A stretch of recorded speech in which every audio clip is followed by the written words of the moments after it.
Shine परिवार के आप सभी कस्टमर्स, सभी एसोसिएट, आप सभी को Rashid Naseem, chairman shine group का प्यार भरा नमस्कार। साथियों, शाइन परिवार का जजमेंट आ जाने के बाद ऐसे भी है, जैसा मैंने आपको बताया कि लोग दुकान खोलकर बैठ गए कंफ्यूजन की और कंफ्यूज करने के लिए। सबसे पहले तो ऊपर वाले का शुक्र है कि आप सभी कस्टमर्स मुझसे संपर्क में हैं, और मैं आपसे फिर से बार बार ये कह रहा हूं, जो लीगल में नहीं गए हुए हैं वो सारे के सारे कस्टमर्स हमारी कंपनी की जिम्मेदारी है वो भी, और उनकी लायबिलिटी खत्म होना ये भी हमारी जिम्मेदारी है। कोर्ट जजमेंट आ जाने के बाद कंपनी मैनेजमेंट की नीयत में कहीं कोई कमी होती, कहीं कोई फर्क होता, तो मैं अपनी वॉइस रिकॉर्डिंग के जरिए या फेसबुक लाइव के जरिए कभी भी आपके सामने आकर के इतनी बड़ी बातें, इतने बड़े वादे न करता,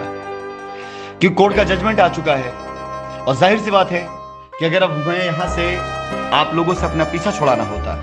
या वो सब सच्चाई होती जो लोगों ने कहा कि वो भाग गए, लौट के ना आएंगे, तो हम बड़े आसानी से ये कह सकते थे कोर्ट का जजमेंट आ गया, अब जाइए आप जाइए। ये मेरी आवाज जो आप तक जा रही है, ये मेरी कोशिश जो आपके लिए की जा रही है,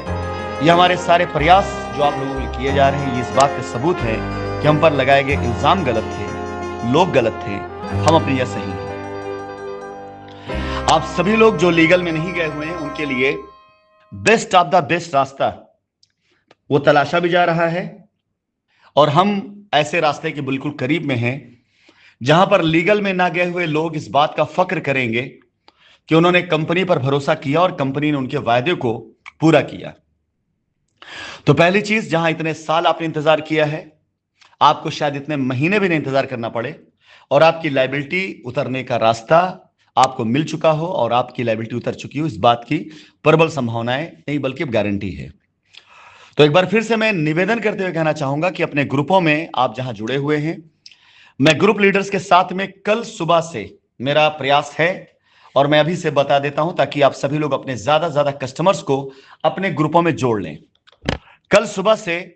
मेरा एक ही कार्य है कि मैं 4 घंटे 5 घंटे जो भी है वो सिर्फ और सिर्फ आप सभी ग्रुप में जुड़े हुए कस्टमर्स के जो लीडर्स हैं, जो एडमिन हैं, जिन्होंने ग्रुप बनाया है, मैं उनसे बात करके उनको सारी चीजें समझाकर, सारी गाइडलाइन, उस रिकॉर्डिंग को ग्रुप पे शेयर करवा के, ताकि हर ग्रुप में अगर कोई सवाल है तो वो सवाल की लिस्ट बना ले लीडर्स, उसके मैं जवाब दे दूंगा, और उसके हिसाब से अपने दस्तावेज, अपने पेपर तैयार करना शुरू कर देंगे। कल शाम तक मैं आपको रास्ता पूरा दे दूंगा, लीगल रास्ता, ताकि आपकी लायबिलिटी कैसे निकलेगी इसके बारे में आपको पूरी तरह से पता चल जाए। परसों के लिए हम एक जूम मीटिंग प्लान कर रहे हैं उन सभी लोगों के लिए जिन्होंने ग्रुप बनाया हुआ है। तो एक ऐसे अवसर पर जब अपने ऑफिस से, अपनी दुकानों से अपने घर पहुंचे होंगे, तो एक जूम मीटिंग के जरिए आप सभी लोगों के जो सवाल के जवाब मैं दे चुका हूंगा वो, और कंपनी की तरफ से जो लोग लीगल में नहीं गए उनको दिए जाने रास्ते के बारे में मैं आपसे जूम मीटिंग पे आपके सवाल भी लूंगा और उसके जवाब भी दूंगा। यह हुआ आज की रात का पहला संदेश, जिसे आप सभी लोग बिल्कुल पूरे से, कि कल से सुबह से मैं अपनी कॉल शुरू करूंगा ग्रुप लीडर्स जिन्होंने बना रखा है ग्रुप अपना, उनसे बात करते हुए, और आप जितने भी ग्रुप मेंबर हैं, ग्रुप लीडर्स को अपने संदेश अपने ग्रुपों में डाल करके वो सवाल बनवा लें। काफी ग्रुप बन चुके हैं, मैंने दोपहर तक गिना था, करीब तकरीबन 70 ग्रुप हो चुके थे, अभी मेरे ख्याल से लगता है 150 क्रॉस कर चुके हैं। अगर एक ग्रुप लीडर से मेरी 20 मिनट बात होती है तो आप समझ सकते हैं कितने मिनट मुझे बात करने की आवश्यकता पड़ेगी। तो ये सारी चीजें मेंटेन करते हुए शायद 1 से 2 दिन लग जाएगा, सारे लोगों के सवालों को जवाब मिलते हुए, और बीच बीच जूम मीटिंग के द्वारा, वॉइस नोट के द्वारा, ग्रुप लीडर से बात करने के द्वारा, और लाइव आकर फेसबुक द्वारा आप सभी लोगों को प्रॉपर अपडेट्स मिलती रहेंगी। इसलिए सिर्फ मेरे प्रयास हैं कि आप कहीं कंफ्यूज ना हो। साथियों, एक बहुत बड़ी बात जो आप सभी लोग इग्नोर मत करिएगा, नहीं तो वहां मैं भी आपको हेल्प नहीं कर पाऊंगा, कानून भी हेल्प नहीं कर पाएगा। वो बात है उन सभी कस्टमर्स के लिए जिन्होंने अपने पैसे किसी एसोसिएट्स को दिए, और एसोसिएट्स ने आपको जो रसीदें पकड़ाई हैं, उस रसीद में associate discount, privilege card, PIP check, SLP check, RCLP check, या कोई ऐसा चेक का विवरण जो आपने नहीं दिया है, आप सभी से हाथ जोड़ के निवेदन है, सारे दर्द भूल जाइए, सबसे पहले इस दर्द को पकड़िए। यह दर्द इतना बड़ा दर्दीला है कि अगर आपने इसका हल नहीं निकाला तो हम चाह करके भी आपको आपकी लायबिलिटी उतारने में कोई मदद नहीं कर पाएंगे। हर वो एसोसिएट, हर वो प्रेसिडेंट जिसने आपसे पैसा लिया था और जब आपने उससे पूछा मेरे एक अभियान के बाद कि यह पैसा आपने कंपनी में नहीं जमा किया, उन्होंने हमें झूठा बोला। आपने मुझसे बोला कि यह पैसा कैसे मिलेगा, तो उन्होंने आपसे कहा कि जब कंपनी देगी तब दे देंगे। अब कंपनी देने जा रही है, कंपनी वापस आ गई है। मैं आंख में आंख डाल करके कह सकता हूं कि यह पैसा कंपनी अकाउंट में अगर नहीं आया है या कंपनी के पास नहीं आया है, एसोसिएट ने अपने किसी और एवज में अगर इस पैसे का इस्तेमाल किया है और उसे कंपनी के अकाउंट में वो पैसे नहीं दिए हैं और एसोसिएट अकाउंट में ऑलरेडी हो सकता है 50 लाख गया हो और उसने कंपनी अकाउंट 10 लाख रुपए दिया हो और वो 40 लाख अभी एडवांस खड़ा है, तो मैं आप लोगों को इस बात की गारंटी देता हूं कि ऐसा हर एक कस्टमर ये मान के चलेगा फिर कि अगर वो इस बार अलर्ट नहीं हुआ तो वो अपनी जिम्मेदारी खुद उठाएगा। उसकी लायबिलिटी ना तो कानून दूर कर पाएगी ना मैं दूर कर पाऊंगा, क्योंकि अपना दुश्मन वो खुद बना हुआ है। अगर ऐसे एसोसिएट्स के अब झूठ का आप पर्दाफाश नहीं करेंगे, जो अब ऑर्डर आ जाने के बाद अपना रंग बदल चुके हैं, वो सारे एसोसिएट्स जिन्होंने अब से कुछ समय पहले लगातार कंपनी को गलत बताते थे, हमको झूठा बताते थे, गालियां देते थे, गंदे अल्फाजों से नवाजते थे, उन सारे एसोसिएटों की भाषाएं बदल चुकी हैं। आप सभी कस्टमर से निवेदन है कि कल के बाद से आप सब लोग एक अपना अलग एक समूह बनाएं। उन कस्टमर्स का जिन कस्टमर ने पैसा कंपनी में ना देकर एसोसिएट्स को दिया, अपनी रसीदों को चेक करें। अगर आपके रसीद पर एसोसिएट डिस्काउंट लिखा है,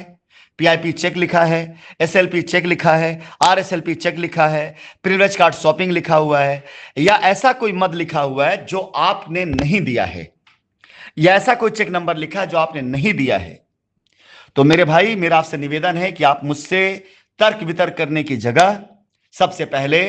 अपने पेपर को इकट्ठा करें, एसोसिएट से बात करें। देखिए अब वो क्या कहता है, जूम मीटिंग में पकड़ के लाएं उसको, देखिए अब वो क्या कहता है। क्योंकि अब यह मामला कोर्ट के अंदर का और एजेंसी के दायरे का हो चुका है। आप ऐसे लीजिए कि अब अगर कोई एसोसिएट आपसे पैसा लिया और उसने यह कहा कि उसने कंपनी को पैसा दिया, उसने कंपनी को पैसा नहीं दिया, उसने आपको एक रसीद दी जिस रसीद की मान्यता नहीं है, और कोर्ट में अगर ये रसीद, ये पेपर जाएगा, एजेंसी से चेक करेगी, आप उसे बताएंगे फला एसोसिएट ने कैश लिया, उस एसोसिएट की गिरफ्तारी कानूनन हर हाल में संभव है। ऐसे कई एसोसिएट हैं जो इस बात को भांप चुके हैं और अब शहर और कंट्री छोड़ करके भागने की तैयारी कर रहे हैं। उनमें से कई एसोसिएट्स के नाम पर एफआईआर हो चुकी हैं और वो आजाद घूम रहे हैं, और कोर्ट का जजमेंट आ जाने के बाद अब वो भागने की तैयारी कर रहे हैं। 4 साल तक आपको बरगलाने के बाद, 4 साल तक आपके पैसे पेश करने के बाद आज वो एसोसिएट शहर छोड़ करके और कंट्री छोड़ के निकलने जा रहे हैं। और अगर अब आप अलर्ट नहीं हुए तो यकीन जानिए, मैं 4 साल से गले फाड़ फाड़ के आपसे कह रहा था और आज फिर एक आखिरी मौका दे रहा हूं, अगला 10 दिन और दूंगा, इसके बाद इस मुद्दे पे बात नहीं करूंगा।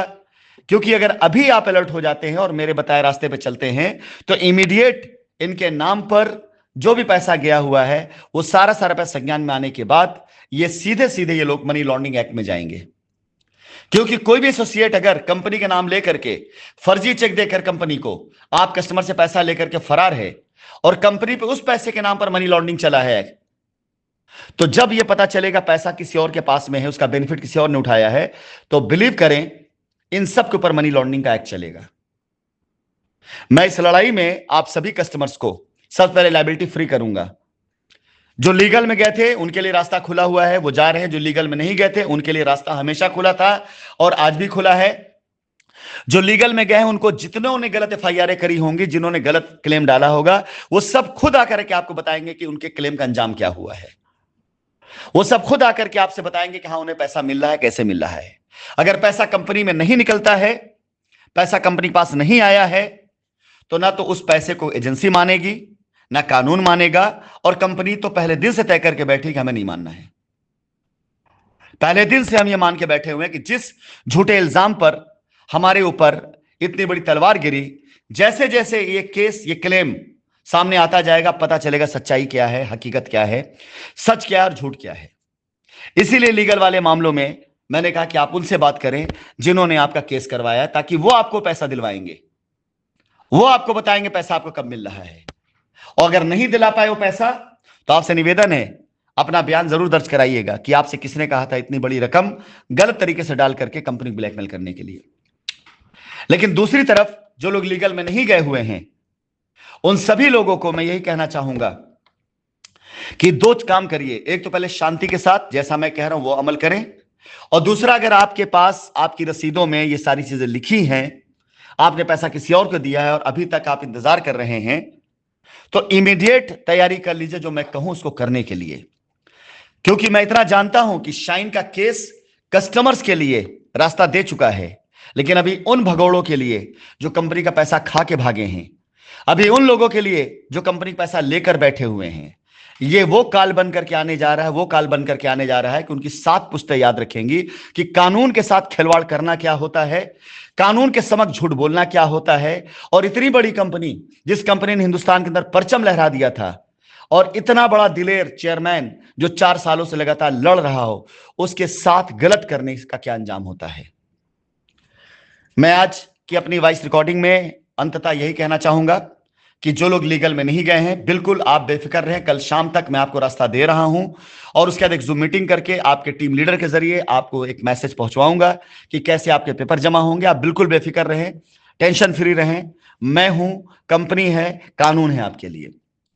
और बस इतना अनुरोध है कि जिन लोगों ने आपका पैसा लिया था और आप इसको रसीदें गलत दे दी हैं, उन लोगों से जरा टटोलना शुरू करिए और बताइए कि राशिद जी की आवाज फिर से आई है इस बात को लेकर के कि अगर आपने पैसा किसी और को दिया तो उसे पकड़ के लाइए, उससे हलफनामा लीजिए, उसने आपके पैसे का क्या उपयोग किया। अगर वो नहीं आता है तो बाप ये समझ लीजिए आपकी बार आप कि वो बंदा तो मुजरिम है ही, लेकिन अगर उसके खिलाफ कंप्लेन ना की गई तो बाप भी बराबर के बराबर मुजरिम होंगे। मैं अपने कानूनी ज्ञान के नाते बता रहा हूं, किसी व्यक्ति को आपने 50 लाख रुपए दिए, उसने 50 लाख रुपए के एवज में कंपनी के अंदर एक गलत चेक लगा दी, और आप इतने दिनों से इंतजार कर रहे हैं, और कंपनी के ऊपर मनी लॉन्ड्रिंग का केस चला। कंपनी के ऊपर जो केस चला उसमें जांच यही किया गया पैसा कहां गए। अब ये 50 लाख रुपए आपका है जो कि आप चाहते हैं आपको मिले, और ये 50 लाख रुपए कोई और अपने अकाउंट में लेकर के उसका कैश निकाल के या उसका ऐश कर रहा है, गाड़ी ले लिया, जमीन ले लिया, और आप कंपनी केस कर बैठे हो। केस पीएमएलए का था, और कल गिर जाता है ये मामला कि नहीं, आप पैसा कंपनी में आया ही नहीं, तो पीएमएलए का केस जो कंपनी पे दर्ज था वो दर्ज होगा उन लोगों के ऊपर जिन्होंने पैसा आपसे लिया। और अगर आप इसकी सूचना नहीं देंगे तो कहीं ना कहीं एक तरह से सह अभियुक्त के तौर पे आप भी जाने जाएंगे, क्योंकि इस चैन ऑफ क्राइम में एक हिस्सा आप भी हैं। इसलिए आप सभी लोगों को मेरा संदेश है कि उन सारे लोगों के लिए जिन्होंने अपना पैसा किसी और को दिया, किसी और के अकाउंट में दिया, कैश में दिया, जैसे भी दिया, अलर्ट होइए, इकट्ठा होइए। मैं एक ग्रुप फिर से बनाऊंगा, उस ग्रुप के अंदर सिर्फ ऐसे कस्टमर्स को लूंगा, उनकी रसीदें लूंगा, उन एसोसिएट्स के नाम लूंगा जिन्होंने पैसा आपसे लिया है, उन एसोसिएट्स की डिटेल लूंगा, और उसके बाद कंपनी की जो लॉयर हैं उनके जरिए ऐसे लोगों के खिलाफ लीगल रेड डलवाऊंगा, ताकि आप कस्टमर को सुरक्षित किया जा सके, और ऐसे लोगों को कानून के दायरे में ला करके कटघरे में खड़ा करके ऐसे लोगों को सजा दिलवा करके ये बताया जा सके कि पब्लिक का पैसा हराम का नहीं था और कंपनी गलत नहीं थी।